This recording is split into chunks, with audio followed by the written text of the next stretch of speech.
안녕하십니까. 국토안전관리원의 국토안전 빅데이터 플랫폼 구축 TF의 정현준입니다. 제목을 보시면 굉장히 좀 생소한 단어들을 몇 가지를 제가 사용을 했는데요. 첫 번째로는 포어사이트라는 것과 인사이트라는 얘기를 좀 썼습니다. 이 부분에 대해서는 대부분의 미래학에서 다뤄지는 부분들 중에 하나고요. 그리고 빅데이터라는 플랫폼과 그리고 빅데이터를 활용하기 위한 부분들을 할 때는 필수적으로 생각을 좀 해야 되는 부분들 중에 하나입니다. 단순하게 생각하셨을 때 포어사이트 같은 경우에는 우리가 앞으로 어떻게 할 것인가 어떤 예견에 대한 부분들이 있고요.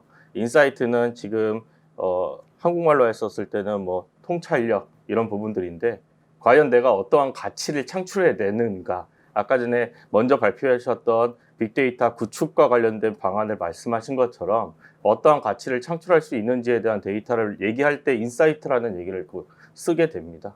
그래서 이 부분에 대해서 우리 국토안전관리원은 이 빅데이터를 통해서 어떠한 활용할 수 있는 계획을 구성하였는가 그 부분에 대해서 발표하도록 하겠습니다.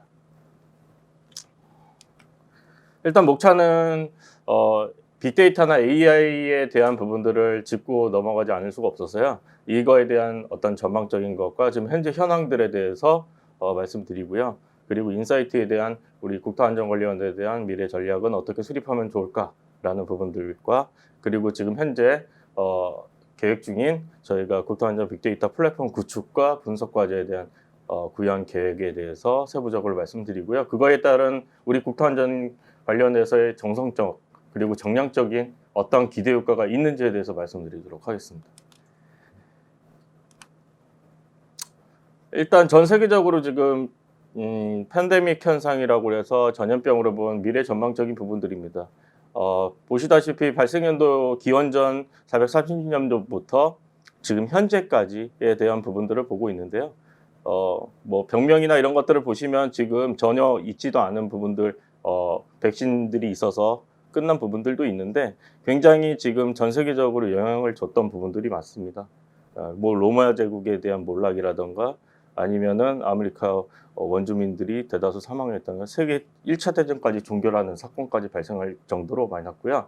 제가 어저께 5시까지 본 결과로는 현재 357.8만 명 정도, 그 정도가 사망자 수로 됐고요.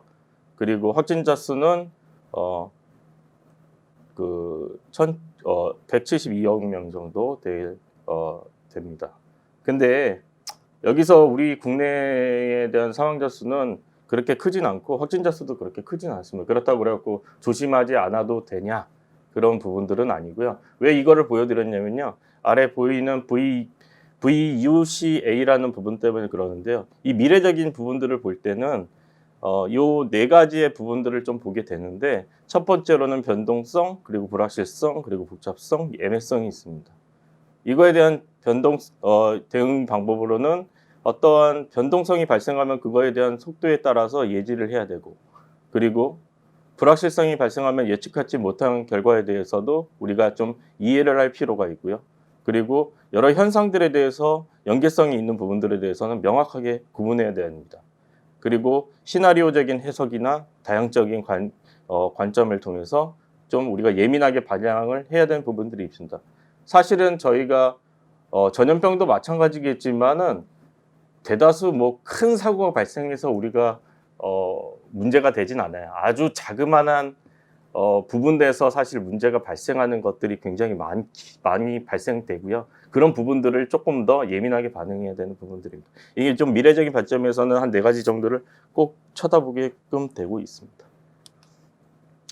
전체적인 기술 발전 현황입니다. 뭐 아시다시피 왼쪽에 보시면 맥킨지 글로벌 연구소에서는 미래 속도에서 2016년대 얘기된 게 미래 변화에 대한 산업혁명보다는 10배 빠르고 300배 더 크고 3000배 더 강할 것이라는 전망을 내비쳤고요. 실제 그림을 보시다시피 뭐 100여 년, 70년, 40년, 한 10년 막 이렇게 하고 계속 좁아지고 있습니다. 사회가 굉장히 급속하게 변화되고 있는 거죠. 이건 데이터의 속성하고 비슷합니다. 뭐 5C, 5V, 뭐 3V 데이터에서 얘기하는 그런 부분들하고 비슷하고요. 오른쪽에 보이시는 거는 뭐냐면 유럽 환경 리포트 2015년도에 나왔던 건데 사회적인 이런 기술적인 수용도 속도가 점점 빨라지고 있다라는 걸 의미합니다. 우리가 지금 좀 사용하고 있는 부분들이 컴퓨터 16년. 제가 어렸을 때 사실 컴퓨터 3학년 때 만졌거든요. 초등학교, 국민학교 3학년 때 만졌는데 지금은 사실은 너무 보편화되어 있죠. 더군다나 지금 저희 노트북도 지금 있지만 노트북 보기 힘들었고요. 근데 지금 모바일, 스마트폰 10년밖에 안 됩니다. 그 정도로 그러고요. 그거와 마찬가지로 AI 기술들이 발전을 하고 있는데 잘 아시다시피 97년도엔 체스 분야에 대해서는 사실 컴퓨터가 이겼다고 볼 수 있고요. 그리고 최근에 바둑을 뒀는데 알파고 아시죠? 1하고 2가 좀 다릅니다. 1에서 사실은 이세돌이 한 번은 이겼는데 앞으로는 그런 현상이 발생되지 않을 겁니다. 왜냐하면 1에 대한 부분들은 딥러닝 쪽에서도 사실은 이세돌만 학습을 시킨 거고 알파고 2 같은 경우는 전반적인 머신러닝을 통해서 학습을 시켰기 때문에 어느 누구도 이길 수가 없습니다. 그건 수학적으로 증명이 되어 있고요. 앞으로도 그런 결과들은 계속 보여질 겁니다. 그리고 앞으로도 다른 분야에 대해서는 사람보다는 기계가 그리고 AI가 좀 더 빠르게 그리고 정확하게 어떤 기술들이나 보여질 거라고 예상하고 있습니다. 그리고 미래적으로 봤었을 때는 가트너 기술 곡선인데요. 보통 빅데이터 얘기할 때 가트너 기술 곡선을 많이 응용을 합니다. 가트너사에서 내비치는 기술 곡선인데 얼마 전까지만 하더라도 빅데이터가 저렇게 분야에 들어가 있었는데 이제는 시티즌 데이터라는 부분들을 얘기를 합니다. 빅데이터하고 시티즌 데이터의 좀 차이점을 말씀드리면 업무적으로 좀 얘기를 드릴게요. 빅데이터는 아까 얘기 드렸다시피 그런 데이터들 여러 개가 모여서 가치를 창출하는 건데 시티즌 데이터는 빅데이터 중에서도 일부적으로 현업에서 데이터에 대해서 활용성을 잘 알고 있는 사람들이 분석할 수 있는 데이터라고 보시면 됩니다. 그래서 좀 더 컴퓨터적으로는 덜 전문적이지만 현업에서 사용할 수 있는 기술들이나 그런 데이터에 대한 이해도가 높은 사람들이라고 생각하시면 됩니다. 그래서 앞으로는 뭐 데이터 사이언티스트에 대한 부분들을 여기 한 3가지가 만족을 해야 된다고 돼 있지만 앞으로는 아마 시티즌 데이터 사이언티스트들이 각광을 받고 그런 부분들이 늘어날 거고 그런 교육들 그런 걸 강화할 수 있는 부분들을 충분히 만들어야 되고 급증할 겁니다. 해외 전망에 대한 사례입니다. 유엔에서의 2055년까지의 전망인 부분이고요.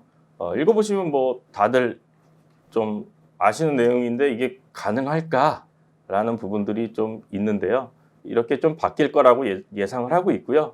그리고 싱귤러리티라고 해서 특이점이라는 단어인데 특이점 학파가 있습니다. 그런 부분들은 2045년도에 좀 미래 전망적으로는 컴퓨터 기술, 뭐 기술 융합, 인터페이스, 초연결, 그리고 인공지능 센서, 지성 발전, 뭐 부의 집중이 점점 변경이 될 거다라고. 지금 5G 쓰시는 분들 많으시잖아요, 핸드폰.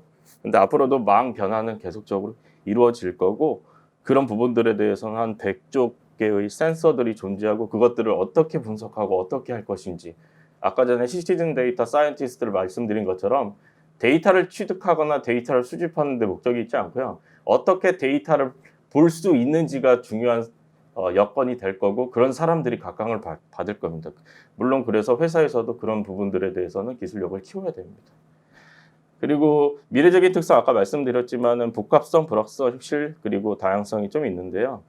손자병법에서 주로 얘기하는 지피지기면 배점배선 많이 들어보셨을 텐데 사실 이거를 빅데이터 쪽에서 얘기를 하게 되면 현재의 상태에 대한 환경을 분석해서 미래의 전략을 수립하는 걸로 의미를 지어줄 수 있습니다. 그렇게 좀 생각해 주시면 됩니다. 그래서 사실은 우리가 뒤에서도 또 세부적으로 말씀드리겠지만 현재 어떻게 정의를 내리고 막 진행한 다음에 나중에는 그걸 활용할 거를 생각을 하고 진행을 하거든요. 그게 기본적인 어느 대학원이나 아니면 이렇게 학교에서도 가르치는 그런 방식인데 사실은 그런 방식이 아니고 이 방식은 시각화한 부분들을 가지고 그 데이터를 통해서 카오스 이론 같이 그 어떤 규칙과 그런 부분들을 찾아서 가치를 창출하는 부분들이 있습니다. 그리고 이거는 진흥 정부로 앞으로 이렇게 19년부터 해서 전자정부로 진행했고 기반 조성하고 연계를 확산하겠다. 그중에서 국토안전 관련은 아래 4가지에 대한 항목들이 저희에 포함될 거라고 생각하고요. 그런 부분들을 통해서 지금 저희가 빅데이터 플랫폼 나중에 얘기할 계획을 어떻게 수립했는지를 말씀드릴 수 있을 것 같습니다. 인사이트 미래 전략입니다. 예. 현재 원래 올드 타입 같은 경우가 정답을 찾는 거, 예측하는 거, 그리고 성과 지표로 관리하고 저희도 공공기관이기 때문에 경영평가를 받죠. 그런 부분들이고, 그리고 생산성을 높이는 거에 따르고 규칙, 그리고 동일한 조직에서 국한, 한 조직에 거의 오랫동안 머물고 있는 부분, 물론 로테이션으로 하는 부분들에 대해서는 규정을 만들긴 했지만 그게 또 현실적으로는 쉽진 않은 거, 그리고 일단은 계획을 먼저 하고 그리고 나서 나중에 실행을 해야 된다는 관점, 그리고 뭔가를 뺏고 독점을 해야 되는 살 수 있다라는 거, 그리고 굉장히 경험에 의지해야 된다는 게 굉장히 옛날적인 관점이고요. 앞으로 미래적인 관점으로 봤을 때는 구상하고 의미를 부여하고 이를 놀이하고 접목을 좀 시켜야 되고요. 그리고 자신의 철학, 이거 요즘에 세대랑 좀 어울리는 부분들이죠. 그리고 여러 조직을 두루두루 섭렵하면서 그런 유연성들도 키워야 되고요. 그리고 계획하고 실행하는 게 아니고 우선 실행하고 난 다음에 그런 다음에 보호하고 개선하고 보고하고 수정하면 됩니다. 그리고 나눔과 공유 이런 거 우리 지금 하고 있는 부분들 많죠. 상생 협력이라든가 그런 것들이 나눔 협력이라고 볼 수 있고요. 그리고 학습에 대한 능력이 가장 중요합니다. 이런 게 데이터 사이언티스트들한테 필요한 부분들이고요. 우리 관련은 대부분이 올드한 타입으로 갖고 있습니다. 근데 이거 저희 국토안전 관련뿐만 아니라 공공기관들이 대다수 갖고 있는 옛날의 관점이고요. 앞으로는 좀 많이 변화를 해야 됩니다. 근데 2가지가 좀 반반씩 되어 있기 때문에 그나마 저희가 미래에 가깝게 가고 있지 않을까라는 생각이 있습니다. 그래서 예언, 예보, 예측, 성견 저런 식의 데피니션들이 있고요. 요 포어사이트를 가기 위해서는 인사이트를 통해서 어떻게 하면 좋을까라는 생각을 합니다. 그러니까 여기서 히든 사이트라고 하는 거는 그냥 제가 배고프다 자각하는 정도, 만약에 음식을 뭔가 만들려고 할 때 그런 거고, 인사이트는 뭘 만들까, 포괄 사이트는 그 부분에 대해서 어떤 것들을 준비하면서 어떻게 갈 것인가라는 예견되는 부분들로 보여주시면 됩니다. 이게 보통 분석 가치 도출 단계라고 표현합니다. 전반적으로 저희가 지금 사업 준비 단계에 이르고 있고요. 지금 사업 추진을 하게 되면 저렇게 진행할 거고 나중에 그 분석 모델까지 만들어질 거고요.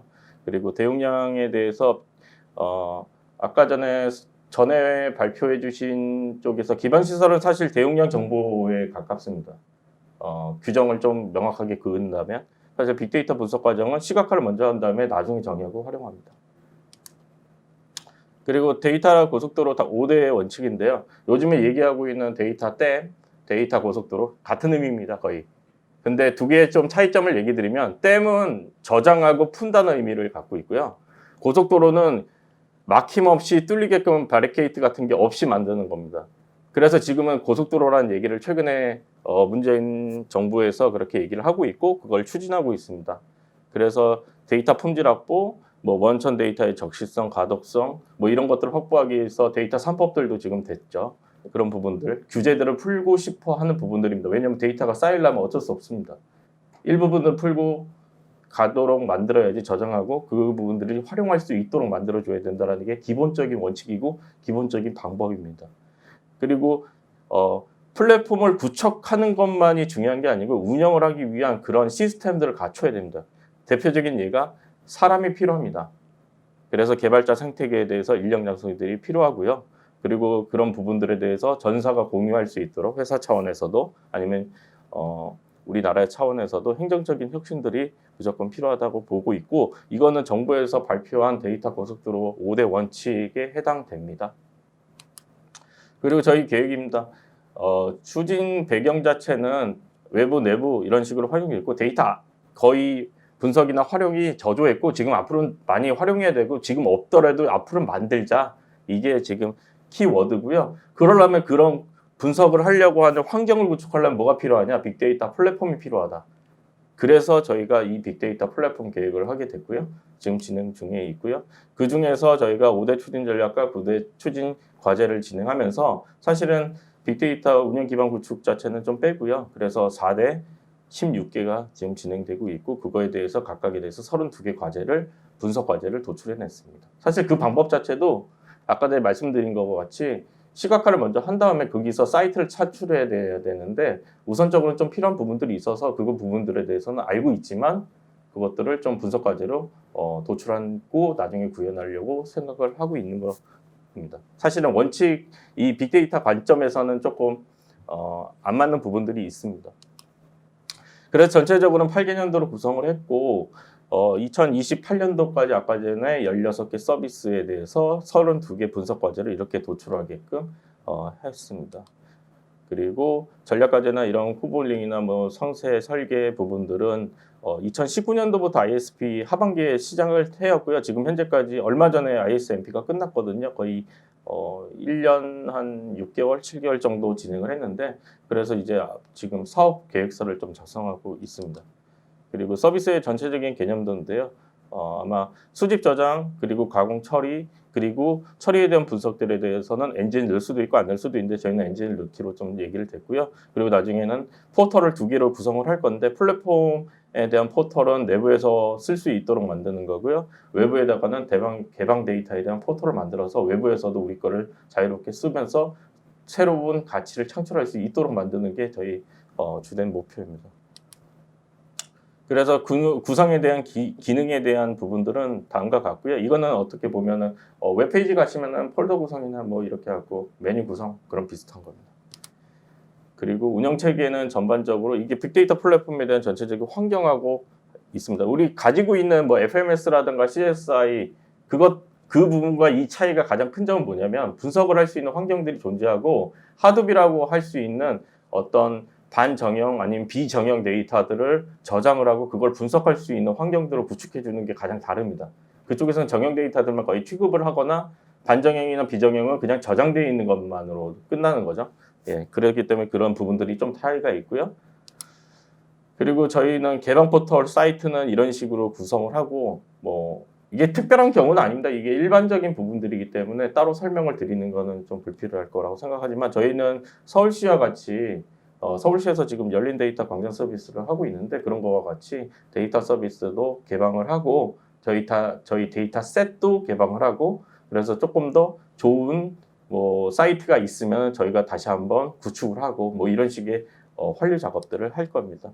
그리고 싱글뷰는 한눈에 볼 수 있도록 관리 체계를 만들었고요. 그리고 저희 전반적인 기대 효과는 정성적인 것과 정량적으로 나눠졌다고 말씀드렸고요. 정성적인 거는 일반적인 빅데이터에 대한 부분들인데 우리 쪽화 시킨 부분들, 안전과 관련된 내용들이 전반적으로 정성적인 기대 효과로 볼 수 있고요. 정량적으로 보시면 ROI 기준으로는 한 1075% 정도 증가할 것 같습니다.